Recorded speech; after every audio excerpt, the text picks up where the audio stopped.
พิ่นเป็นคนไทยเนาะพี่น้องเนาะมาเอาเมียอยู่ลาวเนาะนั่นดู 12จนหอดปานนี้มื้อนี้ก็วันที่15แล้วทาแป้ง สบายดีวันสงกรานต์พี่น้องเช้าโฮงก็หากระตื่นแต่นอนเนาะเพลงดังทึมๆอยู่เช้าโฮงก็นอนรับเสยเนาะพี่น้องเอ้ยเดี๋ยวไปรีวิวให้เบิ่งน้อยหนึ่งเนาะอากาศตื่นอย่างไรตอนนี้ก็เป็นเวลาตอนแรกแล้วเนาะเล็กๆแล้วไปเบิ่งกันเลยเสียงตู้แบบสนั่นหวั่นไหวแฮง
คือคืนแห้งอะไร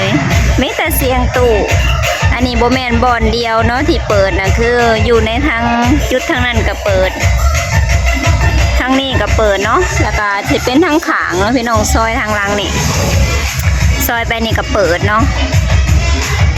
สะหงกับบริพาหรอกได้ยังเนาะทางนี้ก็เก็บห่านแล้วพี่น้องสิบลินละบอเมื่อเอาเนอะสิถาพังเพลงก่อนผู้เต้นนะก็เต้นได้เต้นดีเบิดมือ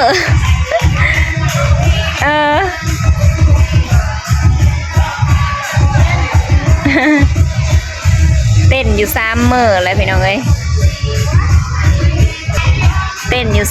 3 มื้อแล้วตั้งแต่มื้อแรกเนาะหรือบอกกับก้อนนานั้นที่แปลว่าบ่ได้มีสง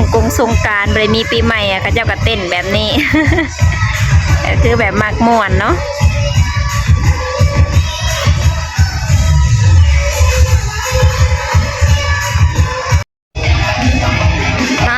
พี่น้องเมื่อเบิดแล้วเด้อจังนี้นะ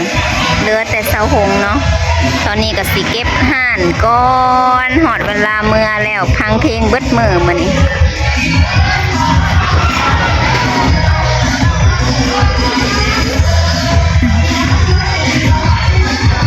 อันนี้เพิ่นเป็นคนไทยเนาะพี่น้องเนาะมาเอาเมียอยู่ลาวเนาะ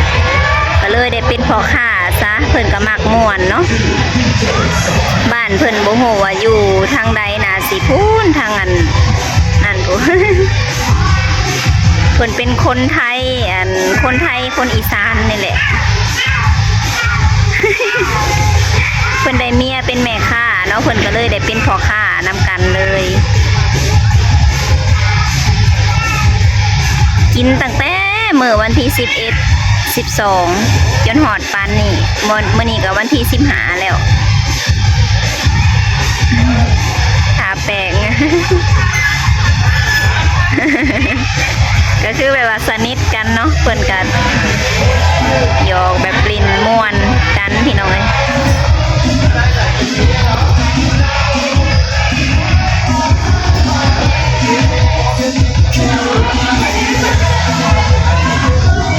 แต่เมียเพิ่นน่ะขายของเนาะผัวแหละมาเต้น ผัวมักม่วนเมียขายของเมียเผาห่านนี่เมียเพิ่นก็สิอยู่ทั้งพูนทั้งอันนั่นพุ่นเนาะถ้าเจ้ากินผมจนหอดอันนี่ห่านม่วนเป็นม่วนพี่น้องเอ้ย